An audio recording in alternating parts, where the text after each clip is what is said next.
Bueno, era una empresa, ¿Puedes era una comentar economía que estaba constituida por tres empresas, que era la empresa cosechadora, la harinera y la panadería.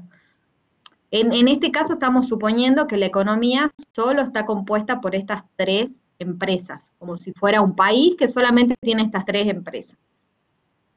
Entonces tenemos que calcular de distintas formas. Esto lo vieron en la clase teórica, que lo primero es, ¿se acuerdan que la definición de PBI decía que era la producción final de un país en un determinado periodo de tiempo? ¿A qué nos referimos con producción final? Que el consumidor sea consumo final, para consumo final. Entonces, ¿quiénes de esas empresas creen ustedes que es para consumo final? Como vemos, la empresa cosechadora le va a vender el trigo a la empresa harinera, y la harinera le va a vender, exacto, es la panadería, y la harinera le va a vender la harina a la panadería. Entonces, el único que tiene producción final, es decir, para consumo de las familias, es la panadería. Entonces, en el primer inciso que dice, como suma de los productos finales, vamos a decir que como es solamente la panadería, va a ser el Producto Bruto Interno, va a ser igual a los ingresos de la panadería, es decir, 510 pesos. Así es, Villanueva, sería los ingresos de la panadería. Ese sería por el método, que no es un método, en realidad es por definición, digamos. Vamos a la definición de PBI que dice que son la producción final de la economía.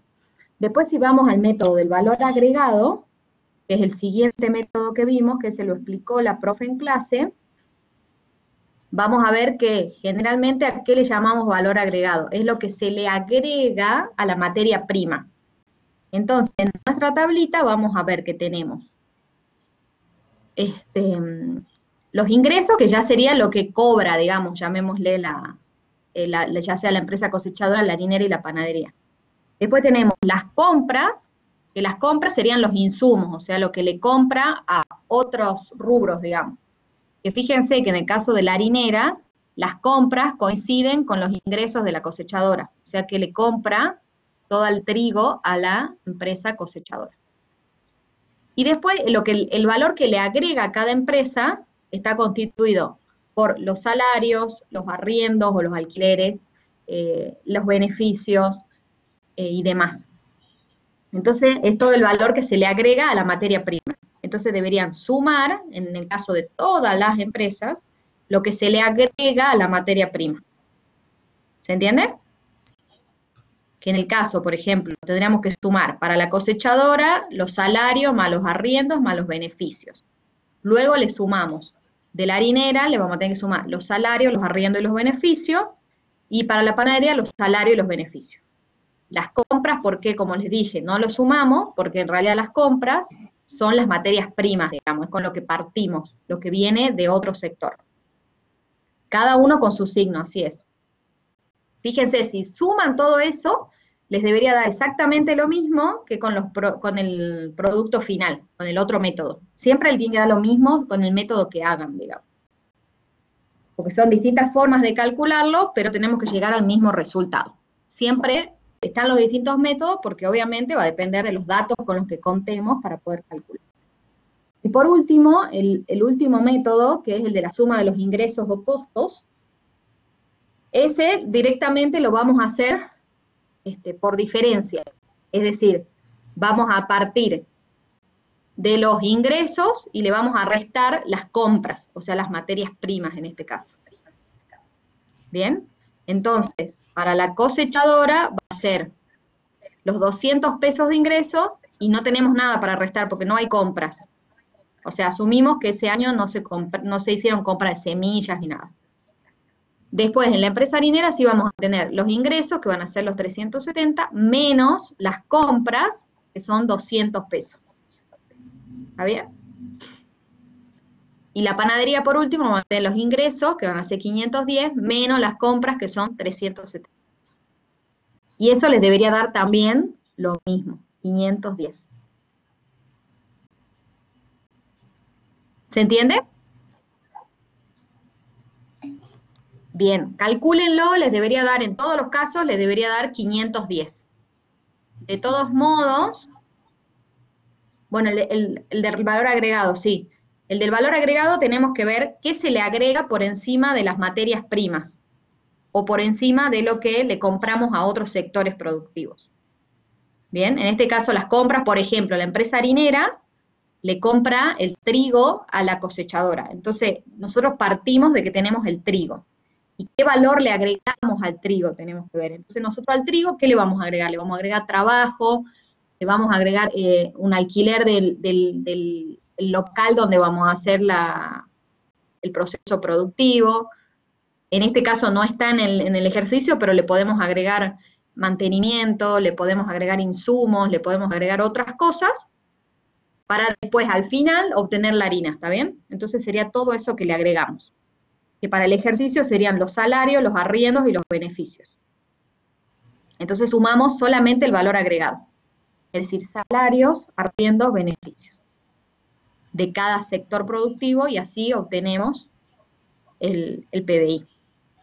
¿Por qué no sumamos las compras? Esto es para evitar la doble contabilización. Porque si yo ya estoy sumando el valor agregado en la cosechadora, yo ya no lo puedo volver a sumar después, cuando esté en la empresa harinera, no puedo sumar los 200 pesos del trigo, porque ya lo sumé con el valor agregado que le dio la empresa cosechadora, ¿se entiende? No podemos sumar todo porque si no estaríamos contabilizando dos veces cada vez que un sector le vende a otro sector intermedio, ¿está bien? Por eso solamente contabilizamos el valor que se le agrega. ¿Se entiende? Sí se entiende, perfecto. Este ejercicio, de todos modos, ahora al final, si tienen otro ejercicio con dudas, lo vemos al final de la clase. ¿Lo pudiste solucionar, Alejandra? Sí, ahora ya lo solucioné. Bien. Así que bueno, vayan, retomamos. si tienen más dudas, lo vemos al final de la clase. Gracias, chicos. Uy, ¿crees que se ve mejor? La verdad que no lo sé. No sé por Se ve qué. bien, pero se ve chiquito ahora, se ve pequeño. Se ve súper pequeño. Bueno, esto no sé qué pasa, porque otras veces va bien, a veces va un poco mal, no lo sé. Bueno, Igual retomando un los poco. chicos ya lo tienen al Sí, PDF, si no, cualquier cosa, ¿verdad? Ellos lo pueden ver en su computadora, sí, si no. sí, porque bueno, a veces va mejor con el PowerPoint cargado aquí en el Collaborate, otras veces va mejor el PDF y hoy día no va mejor ni uno ni el otro. Solo retomando un poco, decir de que no nos olvidemos, la ecuación de equilibrio, la demanda agregada es igual al consumo más la inversión más el gasto público y más las exportaciones netas. Esos son las cuatro locomotoras que decimos tiene cualquier economía, las que impulsan el crecimiento, las que impulsan la producción, ¿sí? Y las que determinan, por supuesto, las rentas, es igual como lo miremos. Recordemos entonces lo básico, el ingreso es igual al consumo más la inversión. Estamos tratando la primera variable y decíamos de que el consumo depende sobre todo del consumo disponible, que es aquel que nos queda después de el ingreso restado de los impuestos. Y decíamos que la ecuación básica del consumo tiene dos elementos que tenemos que considerar. Uno, una parte que se llama consumo autónomo, que se simboliza con la C y una raya hacia arriba, o sea, en algunos autores, en algunos libros se encontrarán como C también sub cero, pero lo general es considerar el consumo autónomo, aquello que vamos a consumir aun cuando no tengamos ningún nivel de ingreso genuino, pueden ser simplemente transferencias que nos ha realizado el Estado. Pero entonces vamos a realizar un consumo mínimo, que es el consumo de supervivencia. Entonces, este es el primer elemento que tiene la ecuación de consumo y luego existe una propensión marginal a consumir, que es la forma en que gastamos un ingreso adicional que recibimos como ingreso. Decíamos que la C pequeña es una variable, un parámetro que está entre 0 y 1, con lo cual nuestra primer componente de la demanda agregada, el consumo, la ecuación básica del consumo es C igual a C sub C fija, consumo autónomo, más la propensión marginal a consumir, que afecta al ingreso disponible. Entonces, hemos dicho también, bueno, que la pendiente de la curva viene dada justamente por la propensión marginal a consumir. Luego, hemos dicho que entonces lo que nos queda normalmente de la parte del ingreso consumido, perdón, disponible después de haber consumido es el ahorro. Entonces, cuando analizamos la función del ahorro, obviamente que también tiene una relación positiva con de acuerdo a lo que hemos explicado, y decir entonces de que el ahorro también tiene una parte de ahorro autónomo, de ahorro básico, y que también depende de la propensión marginal a ahorrar. O sea, nos encontramos con la misma situación que en el caso del ahorro, pero teniendo en cuenta siempre que la propensión marginal del consumo y del ahorro tienen que ser igual a 1, obviamente, entre las dos, ¿no? Entonces, podemos decir de que si el ingreso disponible es igual al consumo más el ahorro, podemos decir entonces de que el ahorro es igual al ingreso disponible menos el consumo. Y ya sabemos de que la función básica de consumo parte de un consumo autónomo más la propensión marginal. No estoy con el puntero, ¿verdad? No. El ingreso disponible decíamos que es igual al consumo más el ahorro, y por lo tanto entonces el ahorro es igual al ingreso disponible menos el consumo. Si en esta ecuación básica reemplazamos el valor de consumo, que ya lo sabemos, consumo autónomo más la propensión marginal a consumir por el ingreso disponible, pues tenemos entonces que la ecuación del ahorro es igual a menos el consumo disponible más 1 menos el consumo marginal, la propensión marginal por el ingreso disponible. Ello, por supuesto, porque hemos trabajado en esta parte de la ecuación. ¿Para qué nos sirve? Obviamente esto es muy útil. Aquí he puesto un pequeño ejemplo, ¿sí? Con datos. Tenemos, si nos dicen, el consumo autónomo de una determinada sociedad, de un determinado país, de una determinada comunidad, son 200 unidades monetarias y su propensión marginal a consumir es un 0,75, hemos dicho que C pequeña va entre 0 y 1, pues entonces podemos construir cuál es la ecuación del consumo de ese país y cuál es la ecuación, por lo tanto, del ahorro. La del consumo serán esos 200 más C pequeña, propensión marginal a consumir respecto del ingreso disponible. Y por lo tanto, ya tenemos unas ecuaciones básicas como para ir componiendo entonces el esquema de los elementos para un equilibrio dentro de el mercado de bienes y servicios a través de su primer componente, que es el consumo. Entonces, si tuviésemos que representar gráficamente tanto el consumo y en relación con el ahorro, tenemos entonces que el consumo parte aquí de un nivel C sub 0 y la pendiente ya hemos dicho que nos la va a dar el valor de la propensión marginal a consumir. Y entonces, si tenemos de que el nivel de ingreso disponible representado por una recta de 45 grados, que es equidistante hacia un lado y hacia el otro, si una parte es consumo, la otra parte será ahorro. Donde se encuentra en equilibrio, en este caso, al nivel de un ingreso igual a 1, tenemos de que en ese punto estamos consumiendo todo nuestro ingreso disponible. En este caso no ahorramos. La curva del ahorro estaría en un nivel de, por lo tanto, equiparable a 0. A partir de allí, entonces sí que vamos a tener un nivel de ahorro respecto de nuestro ingreso disponible y respecto del consumo que estamos obteniendo. La curva del ahorro, por lo tanto, también incrementa conforme aumenta nuestro ingreso disponible a partir de un determinado punto. Recordemos de que esta parte, la bisectriz con la cual representamos el ingreso disponible a 45 grados, porque la suma entre el ingreso y el ahorro obviamente nos tiene que dar el ingreso disponible. Entonces, ya tenemos una pequeña ecuación que nos permite conocer el consumo, el ahorro, y tenemos una pequeña representación gráfica también para ver cómo se comportan estas dos variables que están relacionadas. Entonces, si volvemos a tener en cuenta, volvemos a nuestro modelo original y tenemos en cuenta la fórmula básica de la demanda agregada, y tenemos, por lo tanto, que si por definición la demanda agregada es igual a la oferta agregada y la oferta agregada está formada por la producción o el nivel de rentas o de ingresos, pues tenemos que podemos mantener la identidad de que el ingreso, las rentas o la producción es igual al consumo más el ingreso más el gasto más las exportaciones netas, el sector exterior. Si recordamos de que el ingreso disponible es igual a ingresos menos impuestos, y que nuestro ingreso disponible se gasta en consumo y en ahorro, pues ya podemos llegar a una ecuación y que la ecuación básica del consumo es igual al consumo autónomo más la propensión marginal de nuestro ingreso disponible.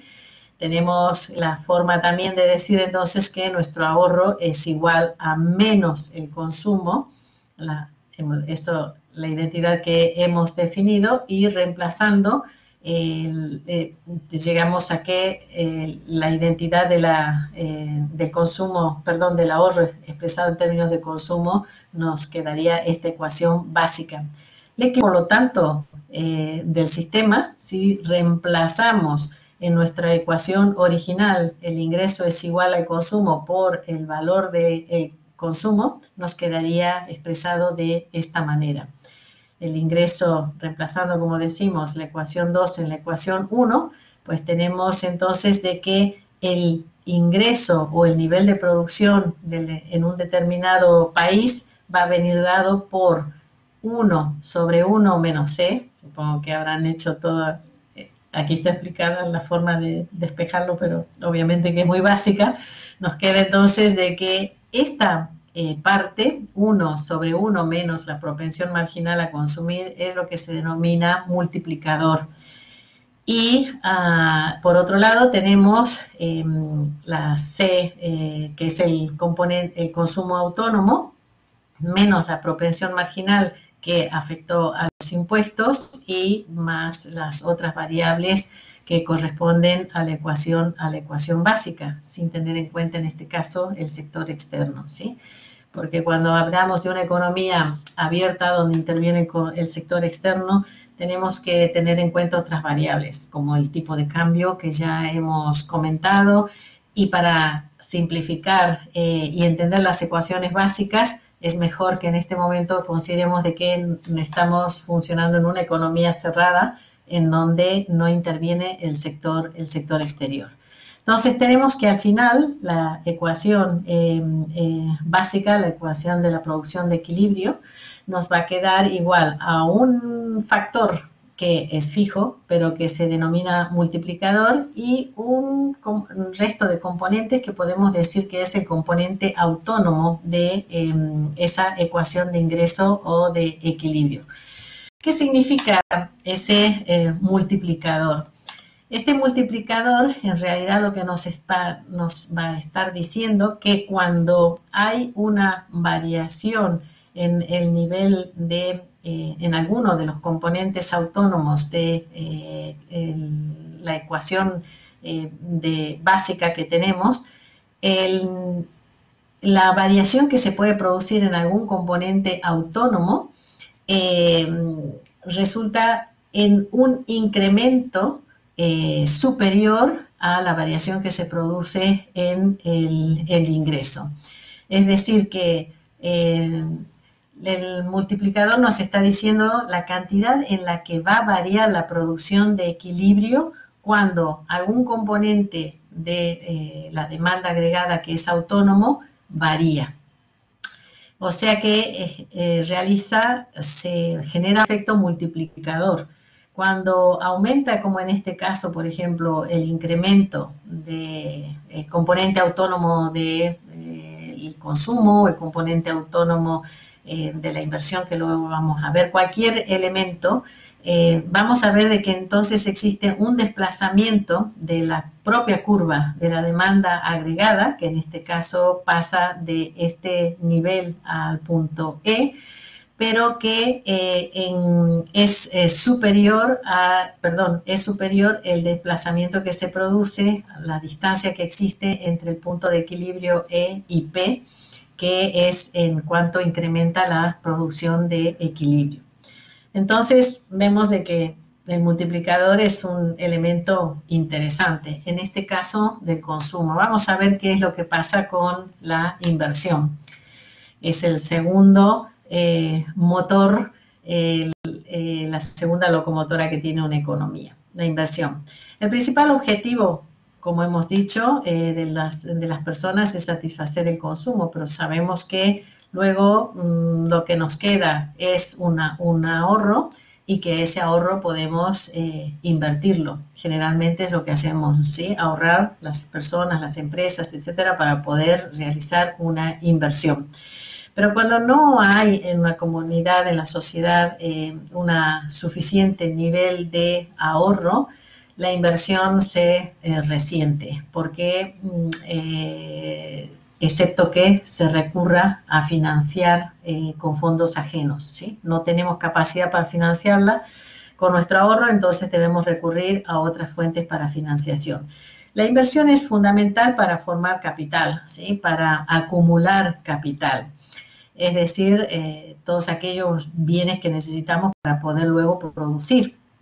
Cuanto mayor, obviamente, es la dotación de capital en un determinado país, mayor es la capacidad de producción que va a tener. Es lo que le pasa, obviamente, a las empresas. Y teniendo en cuenta la situación acumulada, pues es lo que le pasa al país.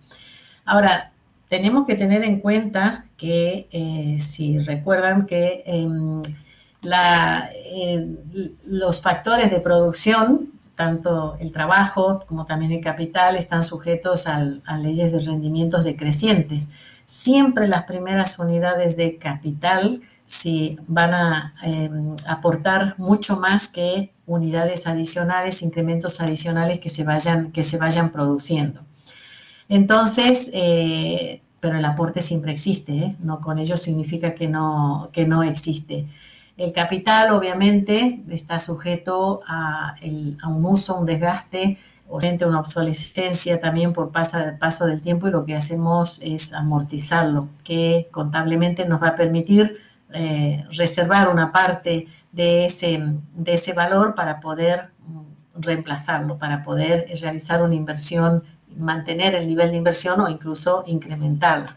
Pensemos que la inversión es el gasto en general que realizan las empresas para comprar nuevos elementos para la estructura productiva.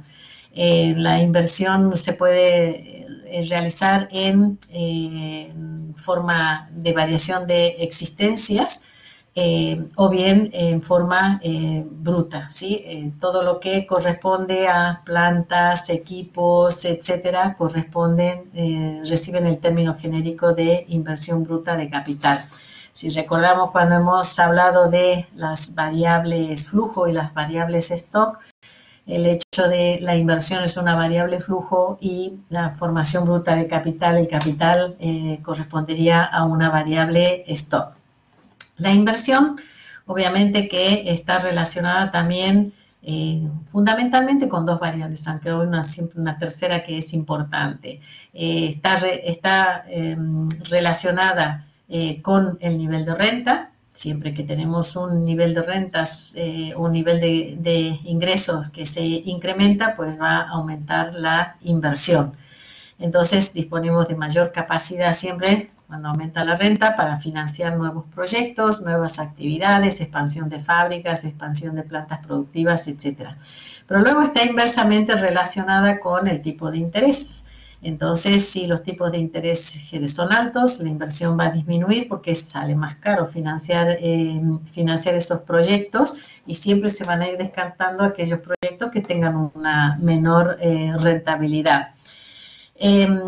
Si el tipo de interés disminuye, pues la inversión generalmente aumenta, porque es más fácil endeudarse y poder llevar adelante nuevos proyectos. Y la tercera variable que también afecta el funcionamiento de la inversión o la cantidad que se dedica a la inversión son las expectativas empresariales.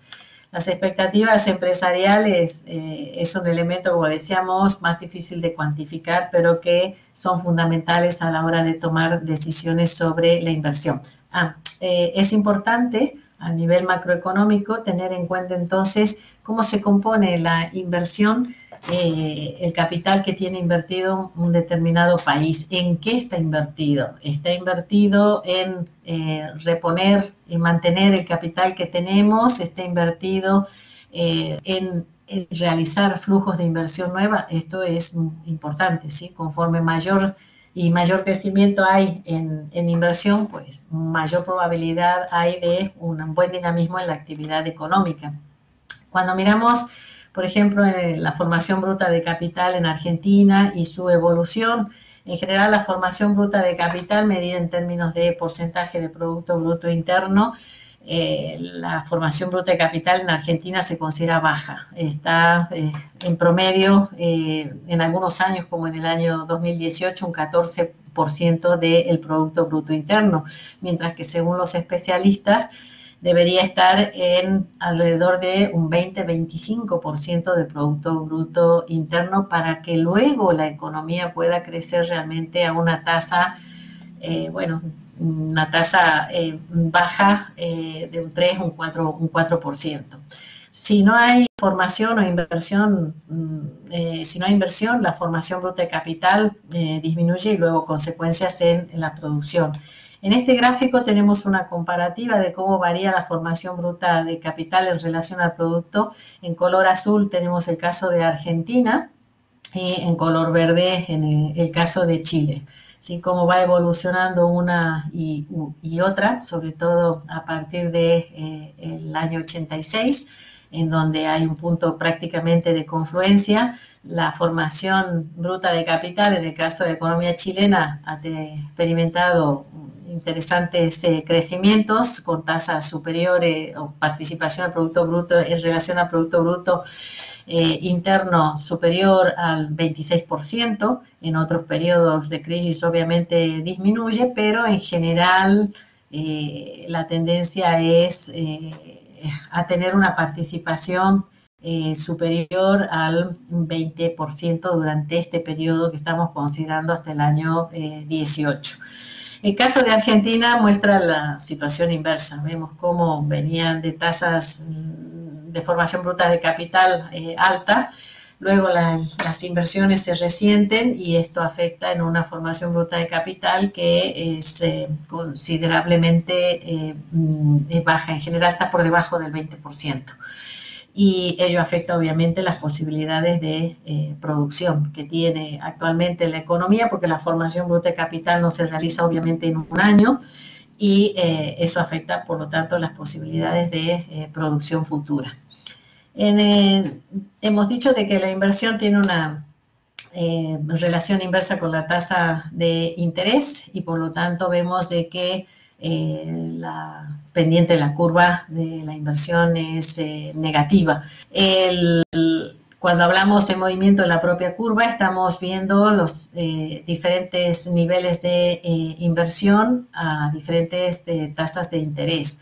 La curva de la inversión se desplaza hacia la derecha o hacia la izquierda teniendo en cuenta la variación de los ingresos.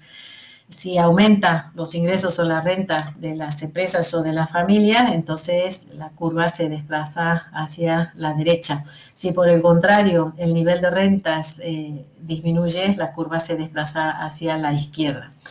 Decir de que, aunque no tenemos cifras y cuantificación, las expectativas, insistir en que las expectativas empresariales son fundamentales. Determinar cuál es el clima que puede haber en una economía para fomentar la inversión o no es importante. Y eso determina un componente de la inversión mínima, un componente autónomo de la inversión, que también se simboliza, igual que como veíamos con el caso del consumo, se considera como indicador superior, una línea arriba, es la parte de la inversión autónoma, pero como decíamos, está correlacionada negativamente con el tipo de interés. La ecuación de la inversión es esta que vemos aquí. La inversión es igual a un componente autónomo de la inversión, pero luego tiene una correlación negativa menos de respecto de la tasa de interés. El parámetro negativo es el que está midiendo de la sensibilidad. Hace un momento hablamos de la sensibilidad o proporción marginal a consumir, ahora hablamos de la sensibilidad que tiene el tipo de interés la sensibilidad de la inversión al tipo de interés.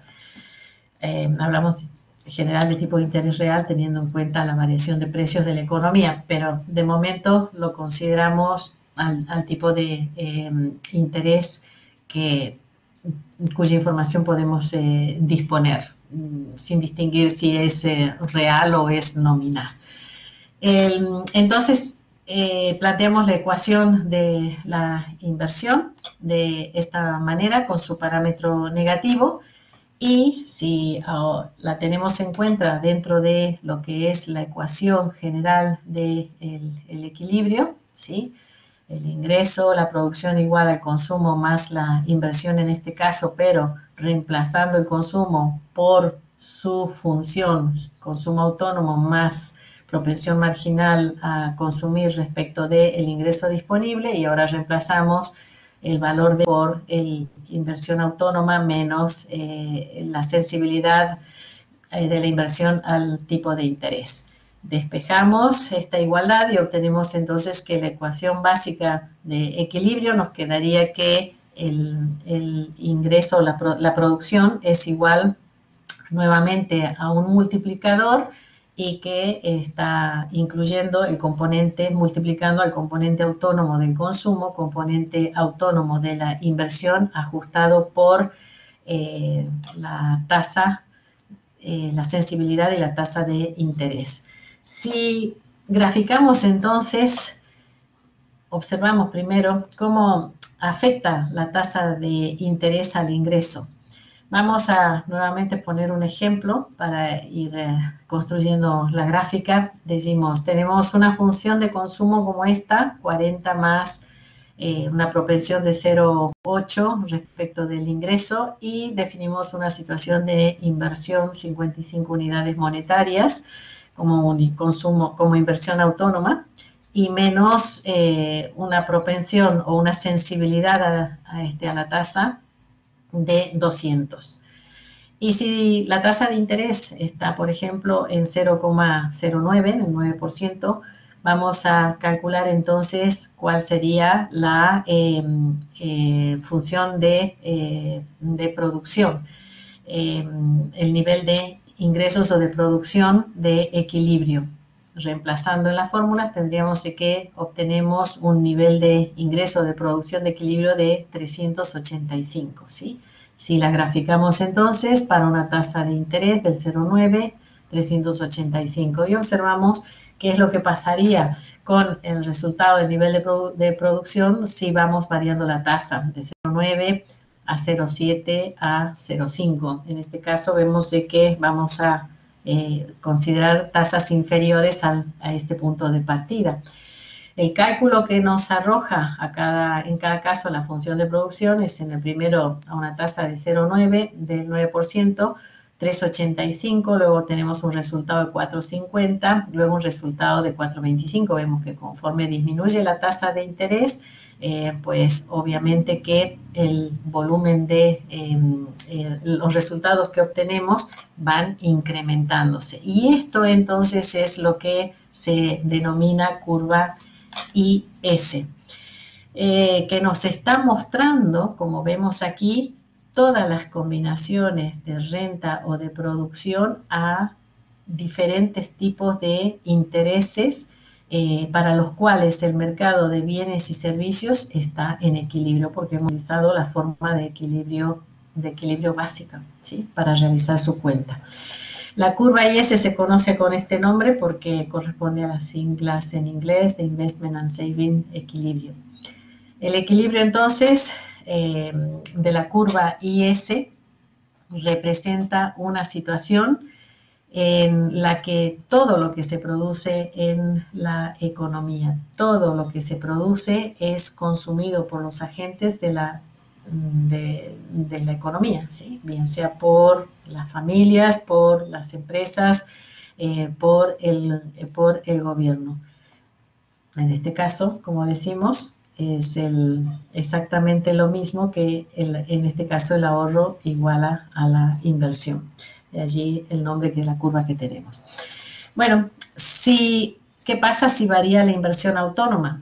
Recordemos que hemos visto un efecto multiplicador en el caso del consumo. Lo mismo pasará en el caso de esta variable de la inversión. Si variamos la inversión autónoma para la función anterior, ¿sí? Nosotros habíamos visto una inversión, un nivel de inversión de 55. Era la inversión autónoma que habíamos establecido en un principio.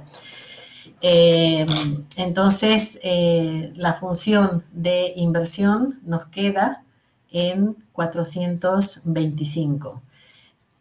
Si lo que hacemos ahora es aumentarla a 60 unidades, vamos a obtener un nuevo punto de equilibrio de 450.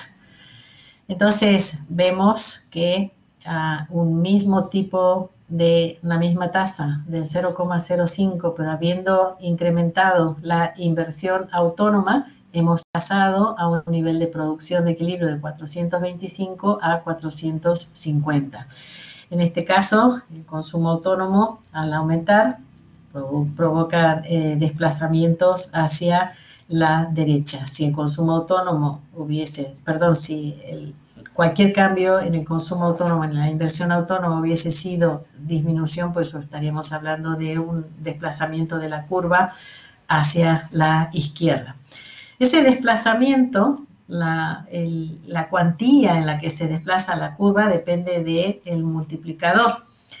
El multiplicador que nosotros habíamos determinado era de 5, ¿sí? Cuando hemos hecho la ecuación, a ver si lo tenemos aquí en la transparencia anterior, lo habíamos calculado, no estaba evidenciado, pero evidentemente si decíamos que era 0,8 C la propensión a consumir, entonces tenemos de que el multiplicador es 5.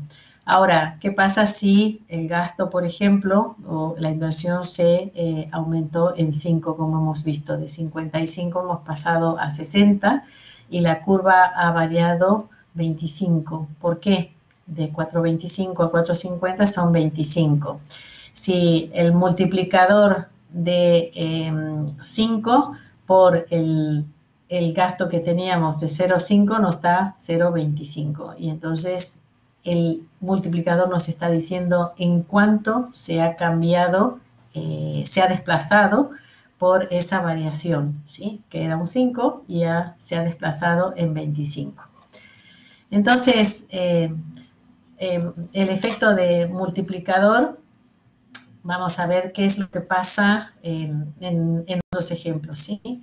Tenemos en este caso un ejemplo de un consumo autónomo de 0,25, una C de propensión marginal de 0,75 y una inversión planeada de 5. Las ecuaciones, por lo tanto, que nos quedarían serían, de 50 quiero decir, la ecuación que tenemos los datos para conformar la ecuación de consumo, la ecuación del ahorro y la de la inversión autónoma de un nivel de 50. Entonces, considerando, y seguimos en el caso de una economía cerrada, donde no tenemos sector externo en este momento, y también, para hacerlo más fácil, consideramos de que el gobierno no interviene.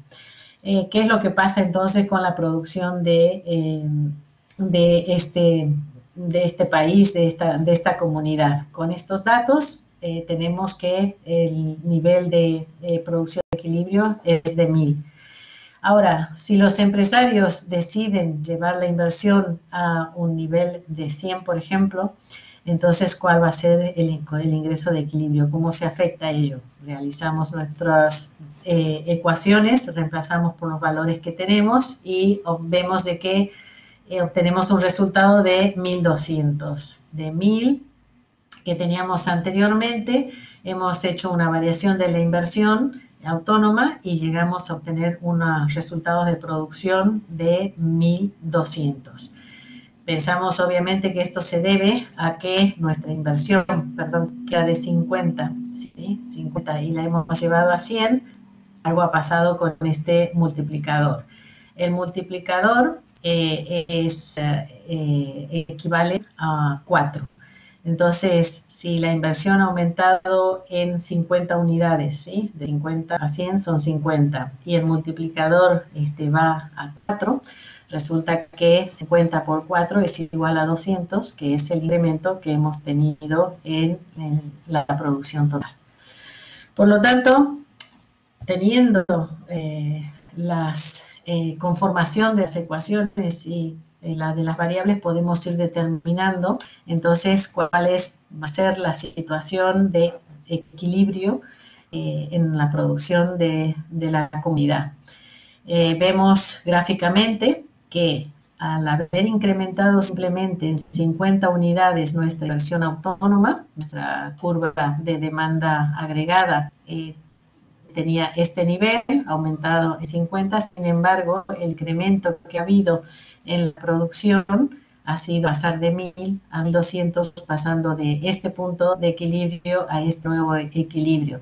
El incremento ha sido mucho mayor en el nivel de producción que simplemente el incremento que se ha realizado en el nivel de consumo autónomo, de la inversión en este caso. O sea que cualquier variación que se produzca en un elemento autónomo, pues provoca el multiplicador, multiplica de forma importante el resultado que se obtiene en la producción. En el caso de los impuestos, cuando hacemos intervenir el gobierno, que hace un momento lo habíamos eliminado, tenemos algo importante que es el valor negativo en que nos disminuye la propensión marginal que tenemos a consumir. Entonces, si vamos a definir, para poder simplificar nuestro entender de la operatoria matemática, vamos a definir entonces que ese valor de la C nos va a afectar a nuestro multiplicador que teníamos definido aquí como una C negativa.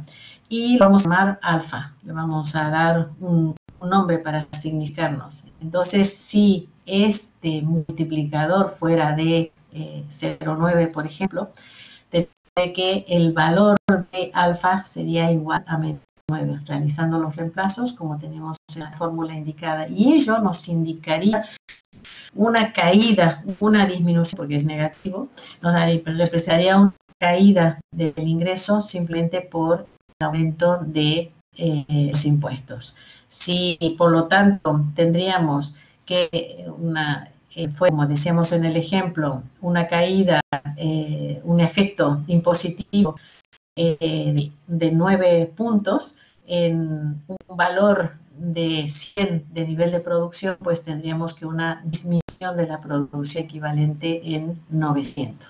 Desde el punto de vista de los cálculos, por lo tanto, no tenemos mayor inconveniente.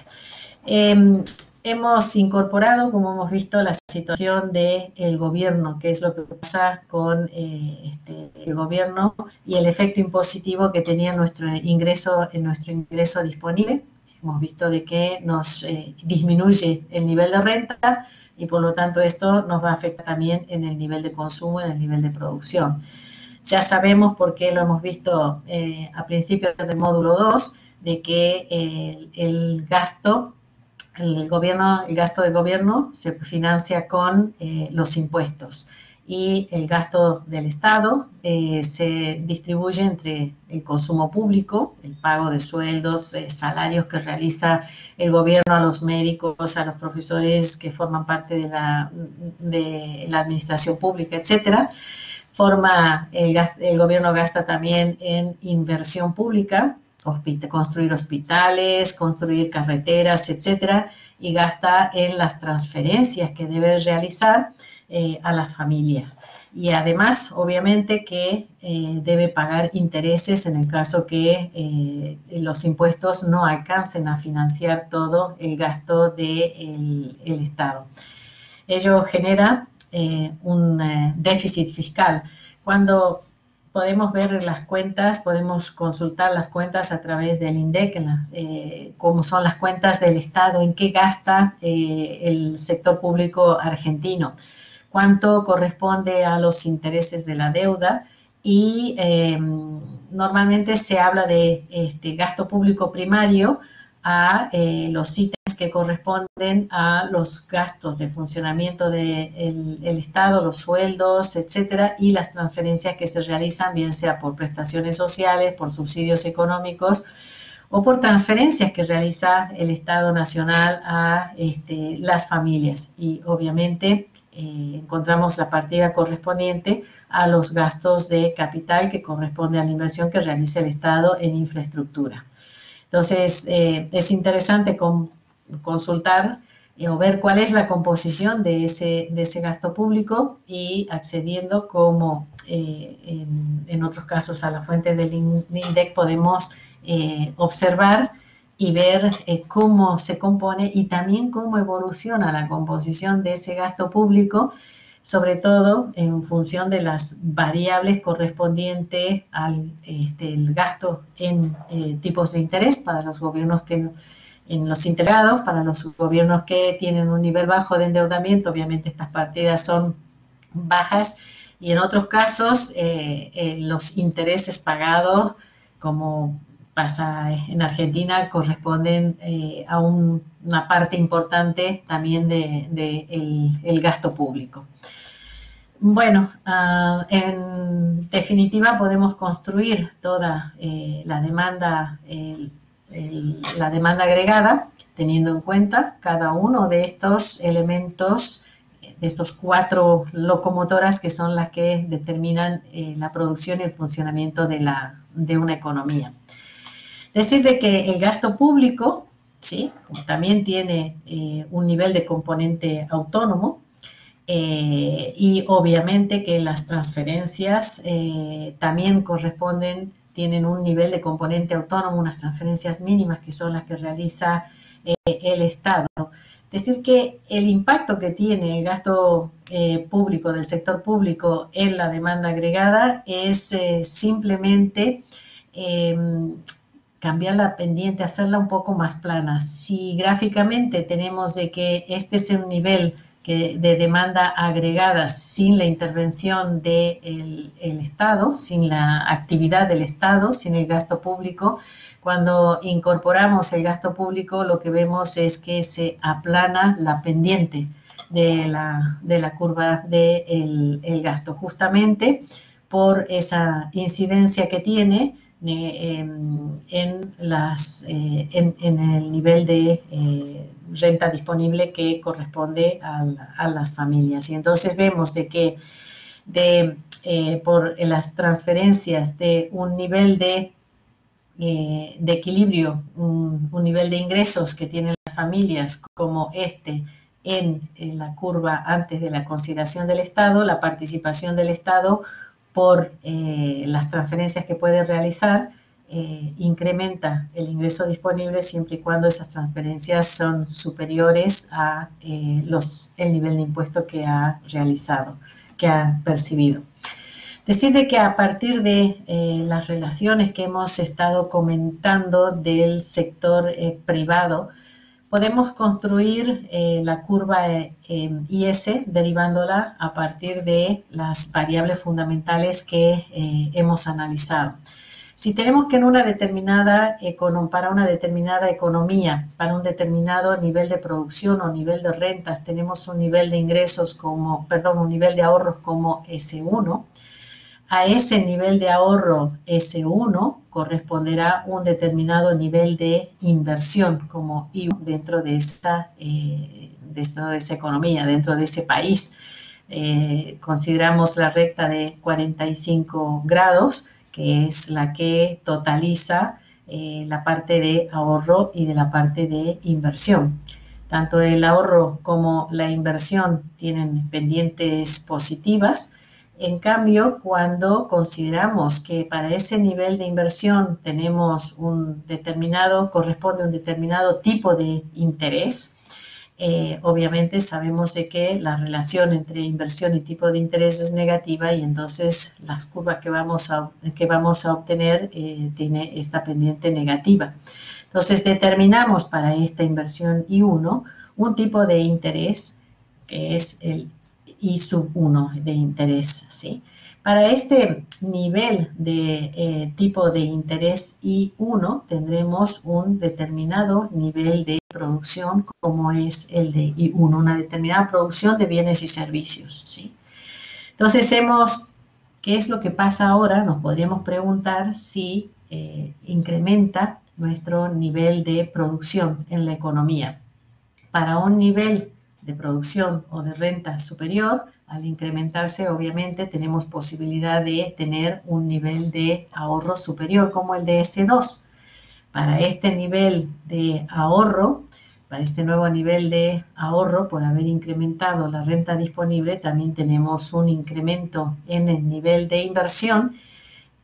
Normalmente este nivel de inversión I1 corresponde a un tipo de interés como I sub 2.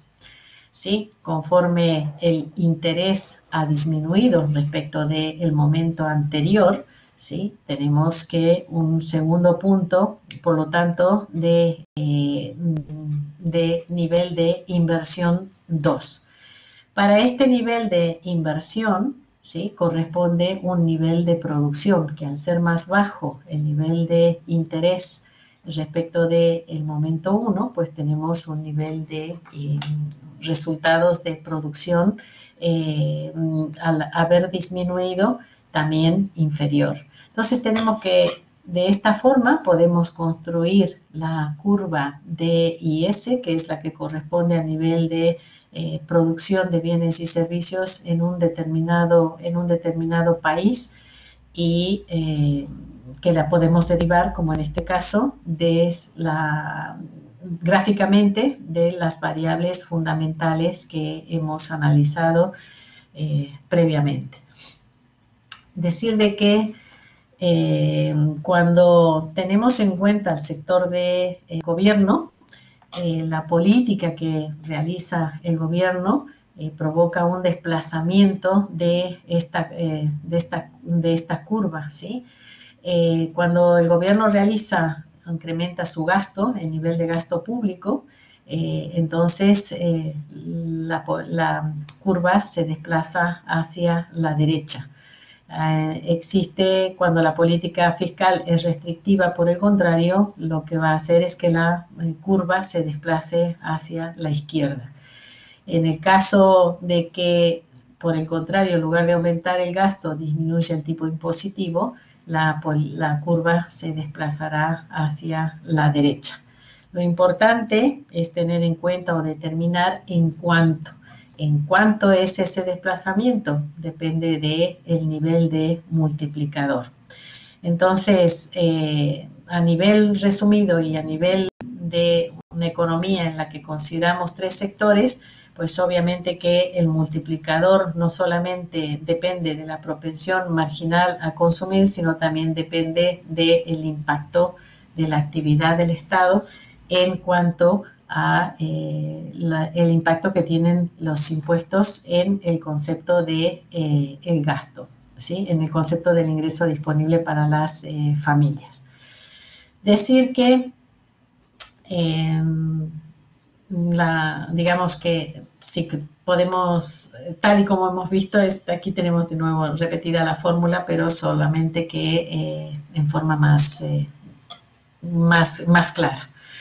También podría, a partir de que ya conocemos entonces cómo funciona el sector de bienes y servicios, cuáles son las ecuaciones que componen y cómo se determina el equilibrio, estaríamos en condiciones de tener información de una parte de lo que es la oferta agregada, perdón, la demanda agregada. Nos falta conocer y determinar la oferta agregada para poder construir justamente la curva de la demanda agregada a partir de los precios.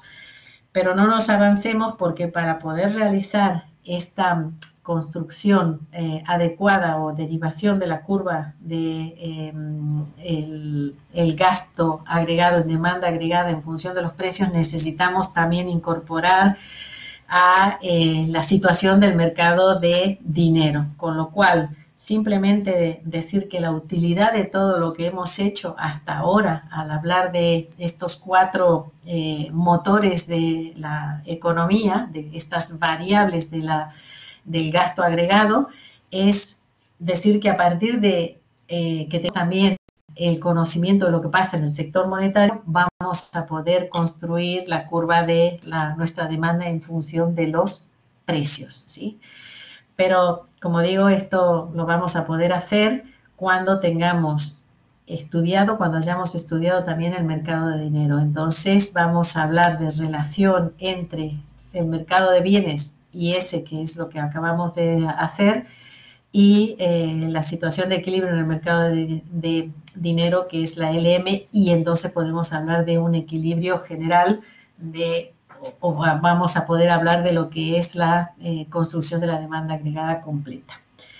Esto, como hemos dicho, el equilibrio y la situación del mercado de dinero la estudiaremos en el módulo 4. De momento vamos construyendo partes para tener un cabal conocimiento de las variables que determinan el comportamiento de la economía. Ahora lo que vamos a hacer es ocuparnos un poco de ver cómo se construye la oferta agregada. Para hablar de la oferta, es importante tener en cuenta que la oferta dependerá del margen de beneficio, de los beneficios que obtienen los productores, que obtienen los empresarios, y también depende de la situación podemos hablar de la función de producción a partir también de la situación del mercado de trabajo, que resumiría también lo que sucede en el mercado de factores, sobre todo a corto plazo, en el cual la función de capital y los otros elementos que forman parte de la función de producción se mantienen constantes, ¿sí? Mantienen fijo.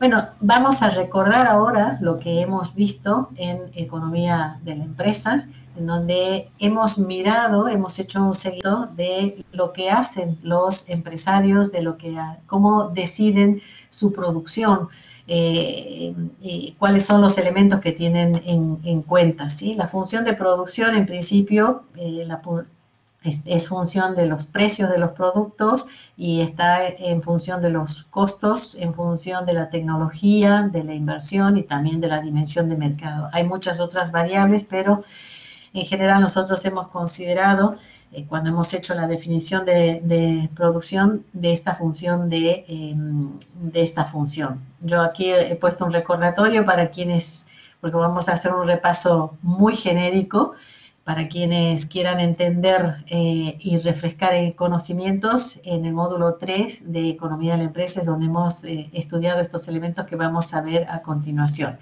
A partir de allí sabemos entonces que la función de producción tiene esta forma y tiene un comportamiento inverso en función de los precios. Tenemos entonces que vamos a ver... Cuando hemos analizado la función de producción, hemos analizado la función de producción en este tramo, en el tramo ascendente.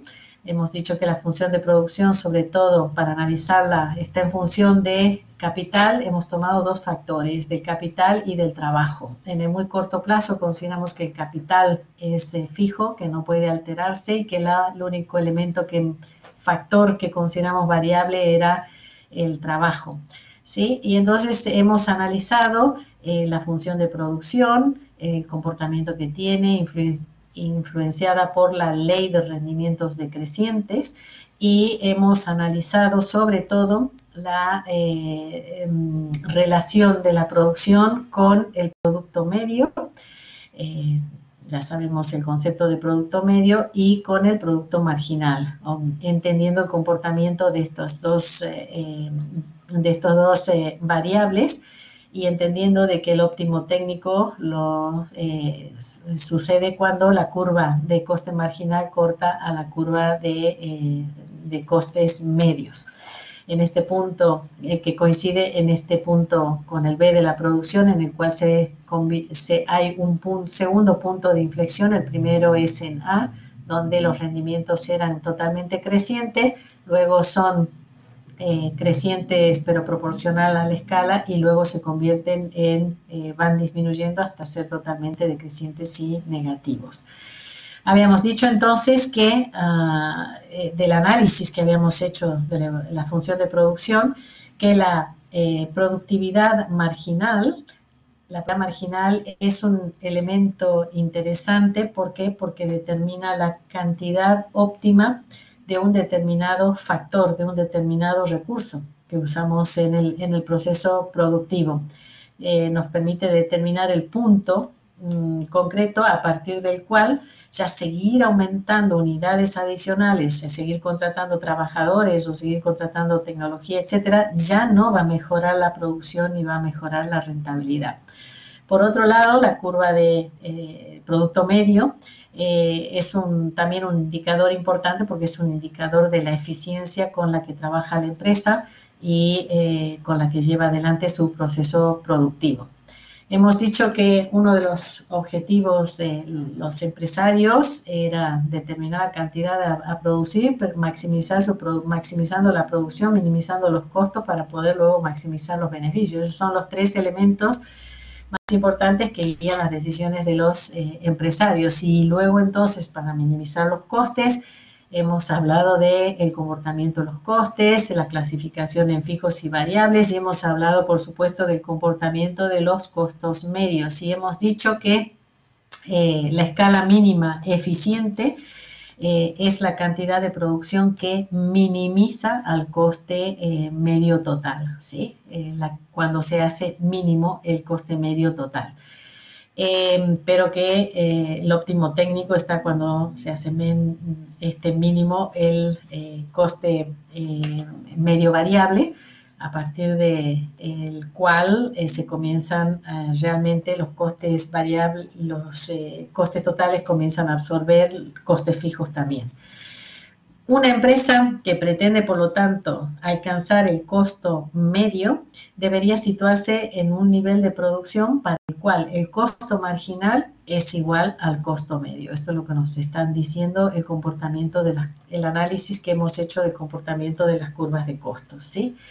Decir de que luego hemos relacionado, porque es importante relacionar ese comportamiento de los costos medios, marginales, etcétera, con el comportamiento de la productividad marginal de un factor que estemos utilizando. En este caso, sabemos que nos hemos centrado en el factor trabajo por ser el costo variable. Pero lo que va a hacer el empresario siempre es contratar una unidad adicional de producto, de factor de trabajo, por ejemplo, siempre y cuando aumenta la producción.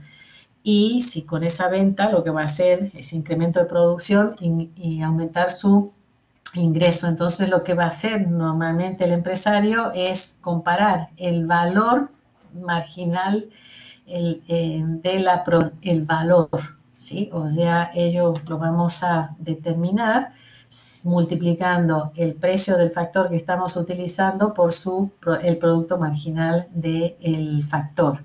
Y entonces, siempre y cuando el valor, el ingreso que obtenga es superior al costo marginal del trabajo, va a realizar la contratación de una unidad adicional de trabajador. También hemos dicho que en realidad lo que hace un empresario es tener en cuenta el costo de factores relativos, ¿sí? Que invierte más en capital, o sea, en tecnología o en mano de obra. Y entonces hemos establecido que la importancia de comparar el valor del producto marginal de los factores que está utilizando, teniendo en cuenta, por supuesto, el precio de cada factor, que es el costo que en realidad va a utilizar. Y entonces lo que hace la empresa para poder maximizar sus beneficios, que es el objetivo final, es minimizar sus costos. Y ello va a ocurrir cuando el producto marginal de los factores por unidad monetaria de sus costos pues sean idénticos. Entonces, como decíamos en ejemplos, es lógico que si el alquiler de un equipo cuesta 1.000 pesos mensuales y los costos laborales mensuales son también 1.000 pesos, el costo del equipo, 10.000 pesos contra 1.000 son 10 veces más, y entonces el producto marginal del trabajo en este caso sería 10 veces superior al de producto marginal del capital, 10 veces superior al de trabajo, y en cuyo caso probablemente lo que va a hacer el empresario es reemplazar un factor por el otro, capital por trabajo. Es lo que sucede y lo que se está dando hoy en día con la robotización y el reemplazo de trabajadores por robot. En cuanto a la maximización de beneficios, nosotros también hemos dicho de que obviamente un máximo, el beneficio obtenemos por diferencia entre el ingreso marginal y el costo marginal, y si hacemos la derivada para obtenerlo, la primera derivada para obtener las condiciones de maximización, realizamos la comparativa, la igualamos a 0 y de esta forma podemos calcular, determinar cuál es el punto en el cual podemos maximizar nuestros beneficios. En general hemos dicho que la diferencia entre el precio de un producto y el costo medio es lo que nos va a dar la ganancia unitaria, y vamos a obtener beneficios siempre que eso, que es el ingreso marginal en un mercado competitivo, esté por encima de el costo medio, ¿sí? Y la ganancia va a venir determinada por la distancia que hay entre ese corte del costo marginal, ingreso marginal, respecto del costo medio. Y esto va a determinar el área de ganancia de las empresas. Tenemos entonces todos los datos para poder saber cómo se determina cómo se determina la producción. La sumatoria de esta función de producción de los agentes que componen la economía, pues nos va a dar la producción agregada. Pero es necesario entonces tener en cuenta, y dado la importancia que tiene como factor productivo el trabajo, el comportamiento que tiene el trabajo, ¿sí? Decimos entonces que en general, ¿por qué? Porque tiene unas características diferentes el factor de trabajo, pero también es conveniente decir de que diferentes factores tienen diferentes tipos de comportamiento dentro de la función de producción. Sin embargo, en el caso del trabajo tenemos que decir de que la oferta de trabajo es la que realizan las familias, las personas. En cambio, las empresas son las que demandan. Y decir de que entonces la curva de la oferta de trabajo tiene este comportamiento, ¿sí?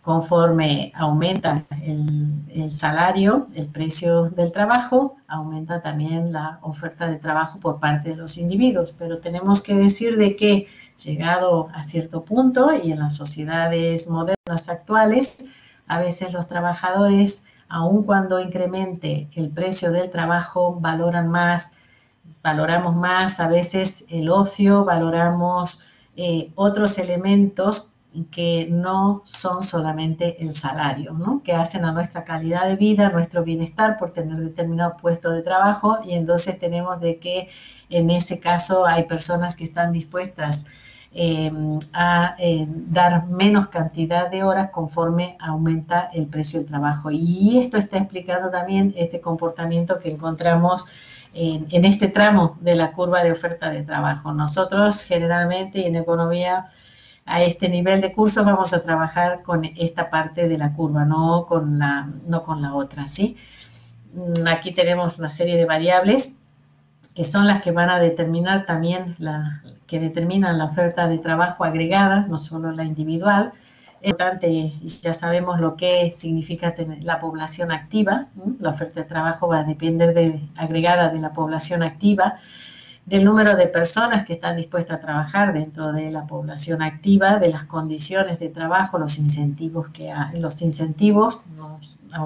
el ambiente laboral, las vacaciones, las promociones, el sistema de promoción que existe dentro de la empresa, la flexibilidad horaria. A ciertos niveles se valora muchísimo la flexibilidad horaria, y ya sabemos que, porque por propia experiencia en este periodo con el COVID, pues la flexibilidad laboral puede ser beneficiosa, pero a veces nos está llevando a trabajar más horas, y por lo tanto es interesante. Todavía no tengo información, pero medir la productividad laboral con los teletrabajadores o los trabajadores a distancia que estamos ahora. La sociedad va cambiando y nos van apareciendo nuevas variables a analizar. Y el salario, por supuesto, la remuneración es otro componente importante entonces de el mercado de trabajo. Decir que, sobre todo en las sociedades modernas y avanzadas, el nivel de remuneración depende mucho del nivel de productividad. La productividad en general ha ido aumentando, y que además la productividad es un elemento fundamental que las empresas a la hora de contratar trabajadores tienen en cuenta, ¿sí? El nivel de productividad ha llevado también a lleva un desplazamiento de la curva de la demanda de trabajo. ¿Por qué? Porque normalmente las empresas están dispuestas a pagar a un nivel de salario superior para un elemento que sea más productivo. Entonces, el incremento de productividad en general de la fuerza laboral también lleva a en general, incremento de salarios. Decir de que el salario también está relacionado con el nivel de formación, según el nivel de estudios que haya en la sociedad. Decíamos la sesión anterior, en la primera parte del módulo 2, que es importante mirar entonces la composición del nivel de estudios, por ejemplo, que tiene Argentina, la población argentina, y no solamente, y a veces vale la pena detenerse también en la cantidad de personas con estudios primarios pero acabados, personas con estudios secundarios pero que hayan acabado, porque hay bastante abandono, y el abandono incide en el nivel de educación, en el nivel de formación de las personas, ¿sí? De los trabajadores, y obviamente de que un elemento que impacta directamente sobre la productividad es el nivel de formación de los trabajadores. En general hay una correlación directa entre formación, productividad y también nivel de ingresos o remuneración que percibe una persona.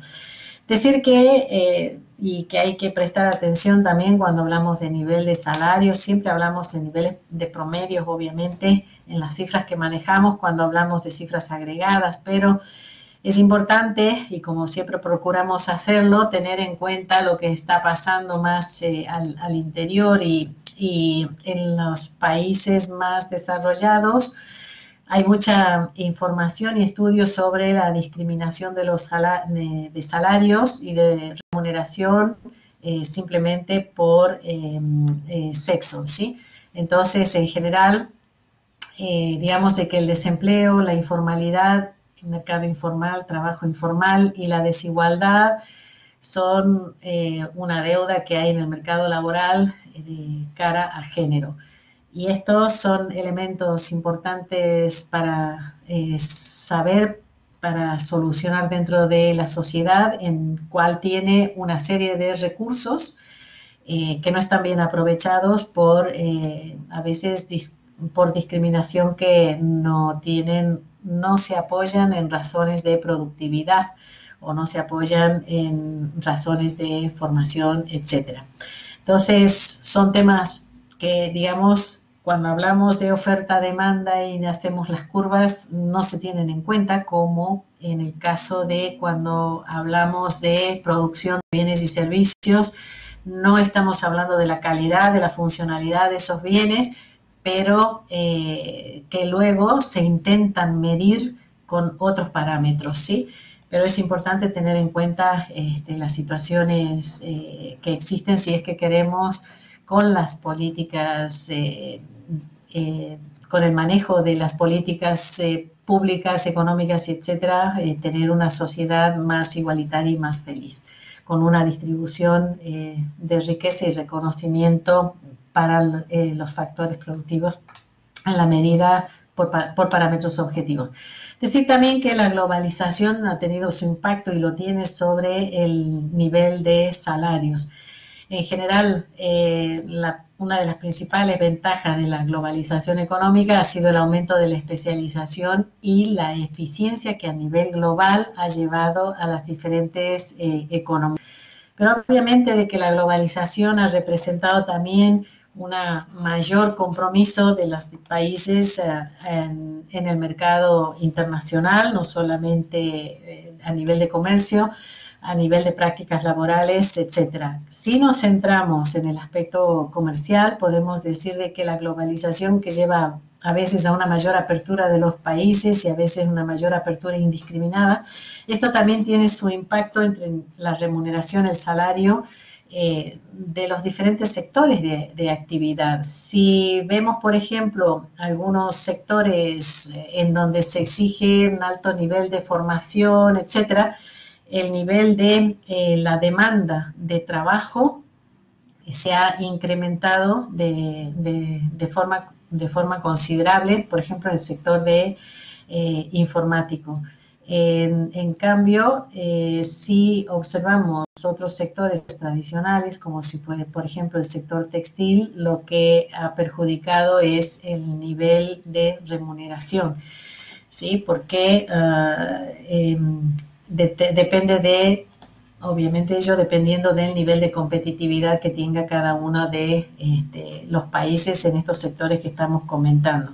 El cambio tecnológico obviamente que también incide en los trabajadores, afecta negativamente a los trabajadores no cualificados y beneficia a los trabajadores que son más cualificados. Entonces es importante cuando hablamos de demanda de elementos agregados, tener en cuenta lo que está pasando en diferentes sectores. Nosotros hablamos siempre de promedio, pero esta información general y promedio son parámetros importantes, interesantes, nos dan cifras y medidas interesantes, pero siempre necesitamos complementar la información para hacer un análisis más cabal, mirando la información más particularizada. A nivel sectorial hay muchas diferencias, igual que cuando comentábamos, por ejemplo, el deflactor del Producto Bruto Interno es un elemento importante, interesante, que nos da idea de cómo se han movido los precios en un país en un periodo de tiempo determinado y nos habla de un promedio general de todos los precios. Pero luego, para saber cómo ha ido el sector de la construcción, el sector del automotor, tenemos luego también índices que corresponden a diferentes sectores de actividad. Pues en este caso, digamos lo mismo, hablamos de siempre mercado de trabajo, hablamos en general, en promedio, recogiendo algunas macro variables, pero siempre debemos complementar el análisis con otras variables que pueden explicar de mejor forma cifras particulares y no solamente un valor promedio. Bueno, el equilibrio en el mercado de trabajo, básicamente tenemos, como lo hacemos habitualmente, oferta y demanda, ¿sí? Y en el punto de equilibrio donde se encuentra una y otra. Lo que pasa que a corto plazo tenemos de que la oferta de trabajo en un determinado país es la que hay, números de trabajadores en posibilidades de producción y en posibilidades de trabajar en edad etaria y que además quieran hacerlo, ¿sí? Entonces, en un momento puntual, pues podemos determinar también, y sobre todo cuando tenemos en cuenta la frontera de posibilidades de producción como un elemento dado, como un elemento estático. Y recordar que cuando cada factor, digamos, asimilable a un momento determinado y estático, podría ser como en este caso otro factor que es el caso del alquiler, ¿sí? Que es un factor también de producción que tiene su remuneración, pero que obviamente esto es más inelástico. El alquiler probablemente es la cantidad de inmuebles que están disponibles en un periodo de tiempo determinado y no es fácil incrementarlo de un momento para otro, es una variable stock igual que la de capital y por lo tanto tiene unos comportamientos que a veces nos lleva a preguntarnos por qué pueden ser tan caros los alquileres en el centro de las ciudades, por ejemplo, ¿sí? Y es la rigidez que existe en la oferta de este factor. En cuanto al empleo, en cuanto al desempleo, tiene impacto también importante en el nivel de salarios, ¿sí? Entonces, hemos dicho de que las familias son las que ofrecen el trabajo y que el salario es el precio que se paga por el factor trabajo. En realidad, el precio que se paga por el trabajo, que siempre está simbolizado con la W, depende de el nivel de precios que esperan cobrar las empresas por sus bienes y servicios, simbolizados como PE, y es una función del desempleo y de una serie de otras variables que se denominan institucionales y que hacen referencia a las características estructurales del mercado de trabajo, como el costo de despido, puede aumentar, puede disminuir, como el nivel de sindicación que existe en una determinada economía. Y debemos tener en cuenta de que este nivel de salario tiene una relación positiva justamente con estas variables institucionales, ¿sí? Y en cambio tiene una relación negativa inversa con el nivel de desempleo. A mayor nivel de desempleo, menor nivel de salarios que se está dispuesto a pagar las empresas. A mayor nivel de desempleo, pues menor nivel de salarios y viceversa. La relación es inversa, es negativa. Estos son los elementos fundamentales para que constituyen la ecuación de salario.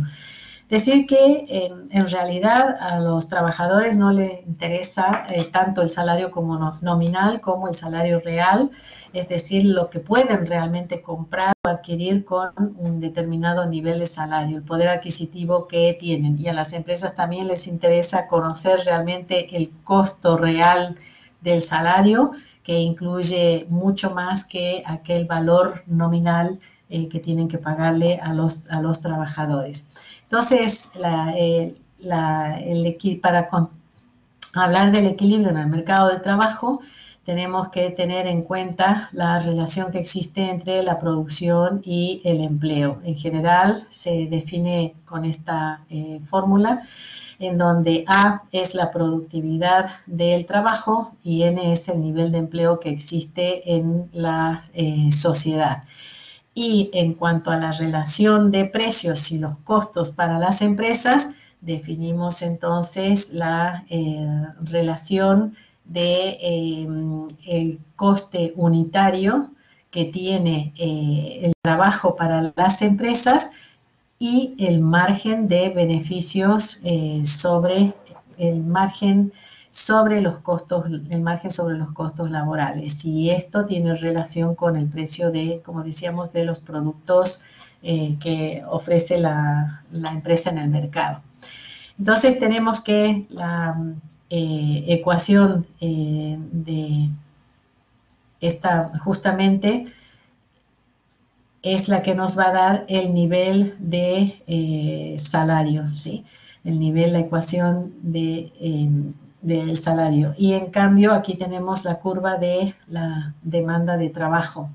Podemos decir de que la ecuación de precios se va a desplazar hacia arriba o hacia abajo en función de la productividad y en función de los elementos institucionales que nosotros habíamos definido. En general se van a desplazar hacia arriba por incremento de productividad, y si disminuye algo, por ejemplo, el costo de la sindicación, de los sindicatos, etcétera, pues en ese caso van a bajar. Y por otro lado, la gráfica del salario se va a desplazar hacia la derecha o hacia la izquierda también, dependiendo de esos factores institucionales. Aquí vemos dos ejemplos. En el caso de que, por ejemplo, se establezca una legislación antimonopolio que sea más rigurosa, que disminuye justamente el costo de Z, entonces tenemos que ver cómo la ecuación de los precios se desplaza, y pasamos desde un punto que teníamos como el de este nivel de desempleo a este otro nivel de desempleo, justamente por variación en la ecuación de precios. Por el contrario, tenemos un aumento de las prestaciones, lo que va a suceder es un desplazamiento. Si nos encontramos para este nivel de desempleo, este nivel de la ecuación de precios, vamos a pasar a el punto B, con lo cual el nivel de desempleo va a incrementarse. Decir entonces que si ya tenemos, esta es la forma en que se define la oferta agregada, que está en función de el trabajo, que es la situación del mercado laboral y el resultado del trabajo. Entonces, esta es la forma de construir la oferta agregada, pero a partir entonces, o la producción a partir de la situación del mercado de trabajo. Bueno, con esto habríamos cumplido o repasado lo que habíamos comentado al principio, ¿sí? Hemos hablado de la demanda agregada, teniendo en cuenta el mercado de bienes y cómo llegamos a él a partir del comportamiento de la demanda agregada. Y ahora podemos decir cómo llegamos a hablar de oferta teniendo en cuenta el mercado de trabajo y teniendo en cuenta la función de producción de las empresas y de los agentes económicos. Y con ello finalizamos esta segunda parte y completamos el módulo 2. En la próxima sesión vamos a hablar entonces de lo que es la oferta, demanda agregada. Vamos a hablar un poco de estos equilibrios desde el punto de vista también parcial, sin llegar al equilibrio global, porque nos falta conocimiento sobre el mercado del dinero. No sé si hay alguna pregunta sobre lo que hemos visto, lo que hemos comentado, o alguna pregunta sobre los ejercicios, que son los que más interesaban. Ahí hay una pregunta sobre el ejercicio punto 2. Dame 2 segundos que lo... voy a proyectar el práctico, puede ser... Ah, sí, yo voy a dejar de compartir esta.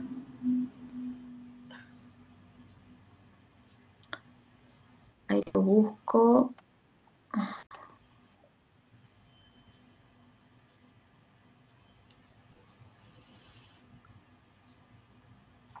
Ahí lo tengo.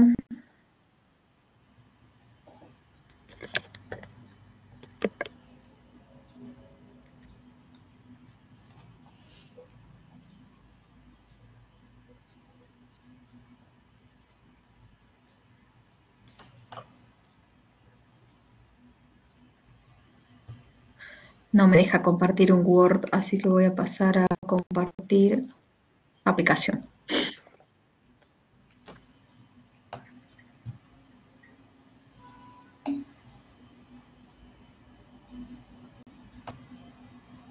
Ahí están viendo mi Word.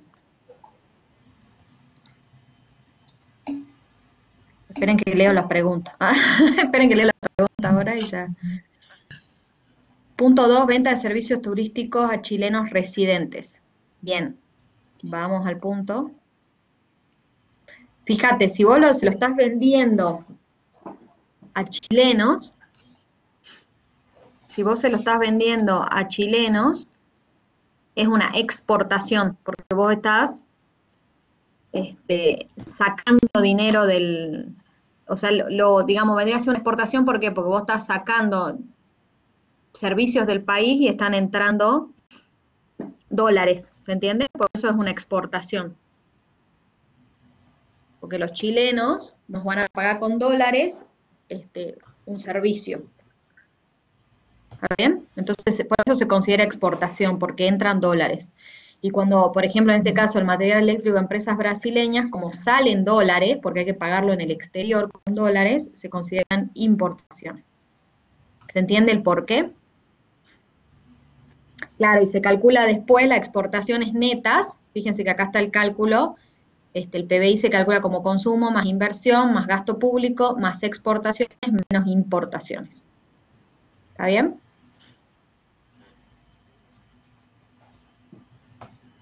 Y después, bueno, ahí Sandoval preguntaba lo del material eléctrico.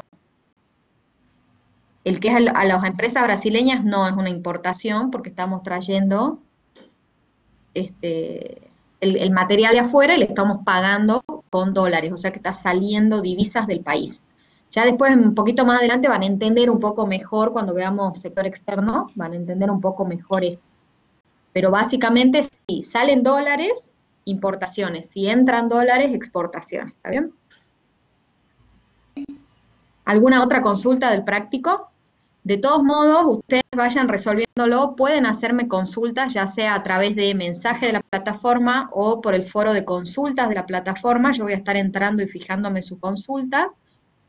Y después de que cierre la entrega, que es, si mal no recuerdo, es hasta el 31 de agosto, yo después de esa fecha voy a publicar, como ven acá está toda la resolución, para que puedan corregirlo por su cuenta, digamos. Pero eso después, yo quiero que ustedes traten de resolverlo por sus propios medios, y si tienen inconveniente, obviamente me mandan mensaje, o también me pueden preguntar la próxima clase, yo siempre voy a estar conectado. No sé si hay alguna otra consulta.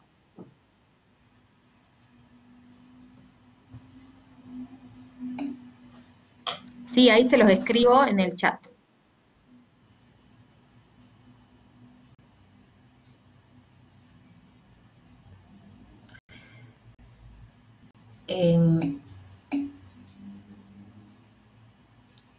Bueno, en principio no vamos a hacer clases ese jueves. Esta es para la semana, ¿verdad, Fernanda?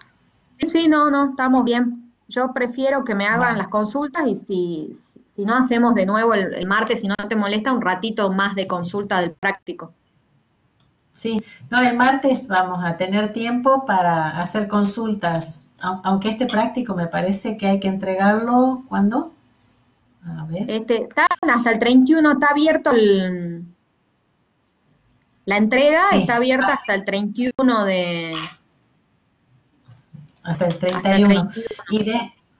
Vale, así que hay tiempo todavía. Hay tiempo, y la semana que viene vamos a hacer ejercicios sobre esto que hemos visto en el tema de hoy. Vamos a hacer ejercicios sobre demanda agregada, y entonces, bueno, también lo vamos a poner probablemente esta semana para que lo vayan viendo, y luego el martes, si hay preguntas, porque me parece que este último ejercicio va a tener como plazo de entrega casi el 7 de septiembre, porque siempre vamos dando una semana para...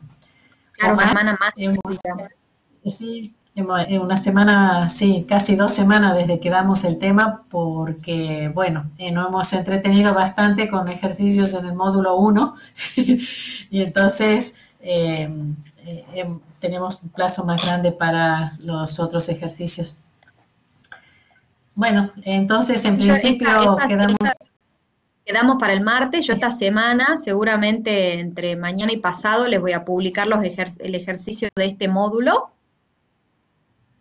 así los van viendo y la semana que viene vemos la parte teórica de oferta y demanda Y agregada y los ejercicios.